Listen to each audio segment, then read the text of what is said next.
Eco পার্কে রাতে সাধারণত কলকাতার স্থানীয়রা আড্ডা দেওয়ার সুযোগ পান, সাথে ডিনারের সুযোগ। নিরাপদ ভেবে সেখানে বসেই আড্ডা দিচ্ছিলেন সাবেক স্বরাষ্ট্রমন্ত্রী, সাথে ছিলেন আওয়ামী লীগ নেতা অসীম কুমার উকিল, অপু উকিল ও হাজী সেলিমের ছেলেসহ কয়েকজন নেতা। তবে এ আড্ডা বেশিক্ষণ স্থায়ী হয়নি। কিছু বাংলাদেশি জড়ো হওয়ায় দ্রুতই সটকে পড়েন তারা। তবে ভিডিও করতে বাধা আসে কিছু অপরিচিত মানুষের কাছ থেকে।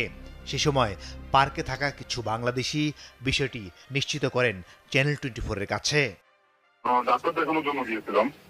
এখন আমরা আমাদের প্ল্যান ছিল পরের দিন আমরা ঢাকাতে ব্যাক করবো, কিন্তু আমরা আসলে ইকো পার্কে গিয়েছিলাম সন্ধ্যার দিকে ঘুরতে। পরে ওইখানে দেখি বাংলাদেশে কিছু লোকজন আসবে জট লাগানো অবস্থা ছিল। পরে আর কি আমরা ওইখানে গিয়ে দেখি স্বরাষ্ট্রমন্ত্রী ওইখানে ছিলেন।